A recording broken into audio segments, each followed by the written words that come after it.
আমি যদি একবার ওর মনের কথাটা জানতে পারতো, রীতি আমার হতো। আমি যদি ওর মনের কথাটা একবার জানতে পারতো, রীতি আমার হতো।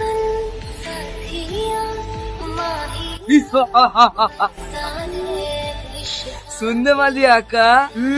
তুমি কি বলছো? বলো আকা, তোমার কি চাই? তোমার যে কোনো দুটো উইশ আমি পূরণ করবো। উইশ মানে কে তুমি? আমাকে চিনতে পারছো না? আমি জিন। এই প্রদীপের মধ্যে আমি 1000 বছর বন্দি ছিলাম। আজ তুমি আমাকে মুক্ত করেছো, তাই আমি তোমার দুটো ইচ্ছা পূরণ করবো। বলো তোমার কি চাই? আমি যা চাইবো তাই দিবা? হ্যাঁ, শুধু মুখ ফুটে বলো তুমি কি চাও। আমাকে এমন একটা শক্তি দাও, আমি যেন সবার মনের কথা জানতে পারি। ওকে বস,